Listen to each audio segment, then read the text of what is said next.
Nous le savons tous, en France, nous sommes les plus gros consommateurs d'antidépresseurs. Mais depuis quelque temps, avec l'arrivée d'Internet, de plus en plus de personnes s'autodiagnostiquent quand elles sont malades physiquement. Avec l'arrivée des réseaux sociaux, la liberté de la parole sur des thématiques peu abordées avant, certains se mettent maintenant à s'évaluer sur des maladies mentales ou des problèmes liés au mental. Aujourd'hui, je veux comprendre comment nous sommes arrivés à s'accaparer des maladies et voir ensemble si les réseaux sociaux sont coupables.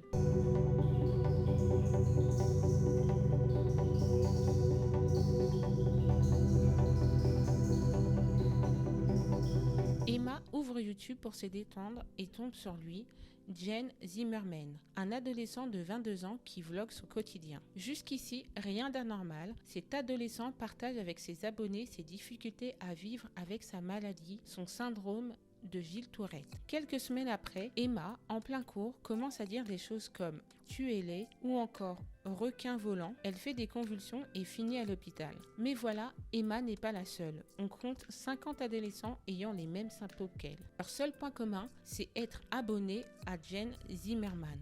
Tout d'abord, tous les patients se sont présentés avec des mouvements et des vocalisations presque identiques, qui ressemblent non seulement aux symptômes de Jen, mais qui en sont en partie exactement les mêmes, tels que crier les mots en allemand pomme, bombe et d'autres encore. Comme Jen, les mots et les phrases sont prononcés avec une voix changée, une voix beaucoup plus basse, de sorte que les membres de la famille sont en mesure de différencier la conversation normale des soi-disant tics vocaux uniquement sur la base du ton de leur voix. Deuxièmement, un nombre important de patients ont donné un nom à leur supposé syndrome de Tourette, tout comme Jen Zimmerman qui appelle ces symptômes Gisela. Et troisièmement, les patients ont souvent déclaré être incapables d'effectuer des tâches désagréables en raison de leurs symptômes, entraînant la libération des obligations à l'école et à la maison, tandis que les symptômes disparaissaient temporairement ou complètement quand ils effectuaient des activités qu'ils aimaient. Et dernièrement, chez certains patients, une rémission rapide et complète s'est produite après l'exclusion du diagnostic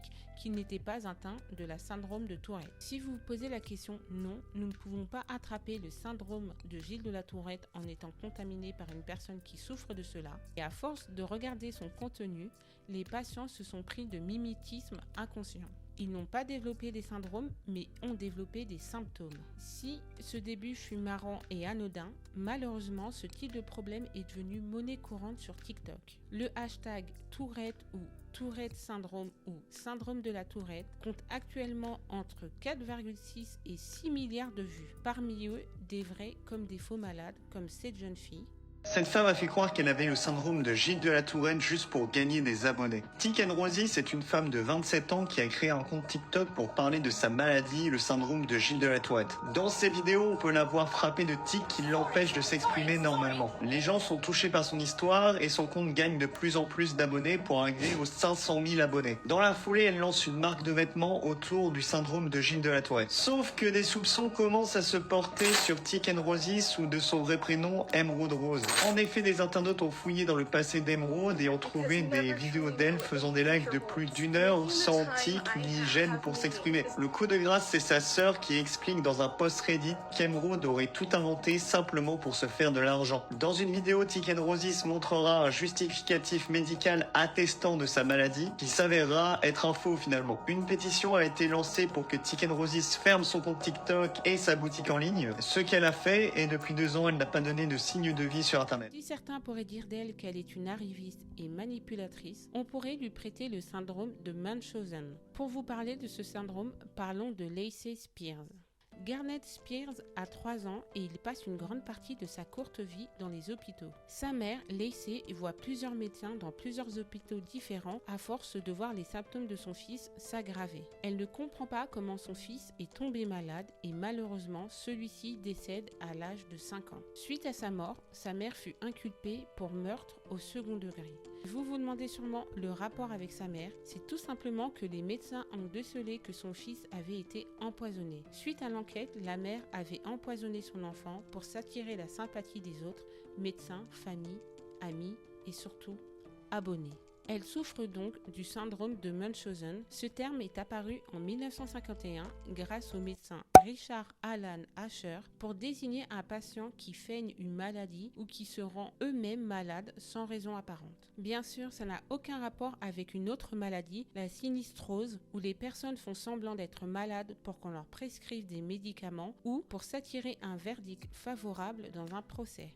Le rapport entre Lacey Spears et cette jeune fille, hormis potentiellement le syndrome, et où tout cela s'est passé. Tout cela s'est en grande partie passé sur Internet. Pour Lacey Spears, elle a créé un blog, Lacey Journal, où elle postait aussi des photos d'elle et de son fils sur MySpace pour que ses abonnés puissent suivre son évolution et ses périples. On renvoie à nouveau sur ma vidéo sur la vie privée et l'impact que peut avoir le fait de dévoiler sa vie privée sur la toile. Alors maintenant, on pourrait se dire, est-ce que tout vient réellement des réseaux sociaux ?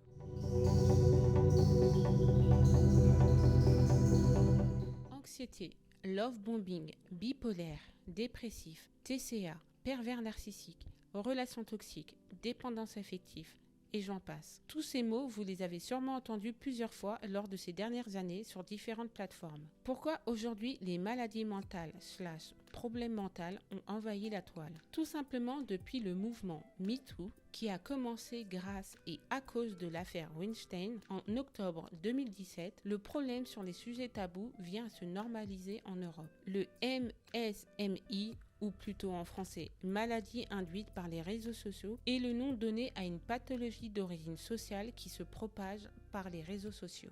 Fabien Gardin et Étienne Hendaye, docteurs en informatique, se sont ainsi lancés dans un exercice de design fiction pour recenser ces nouvelles maladies. Ils ont imaginé une start-up fictive, 6andMe, chargée de mettre en place et d'évaluer la tendance à être atteint d'une batterie de symptômes sur Internet. On peut y voir par exemple le syndrome d'anxiété, le sentiment de ne pas savoir si l'on doit profiter de ce qu'il se passe dans le présent ou le conserver pour la postérité en ligne. Il y a la taclie online qui consiste à partager frénétiquement des contenus en ligne sans que vos contacts puissent vous suivre et donne lieu à des formes de rejet social.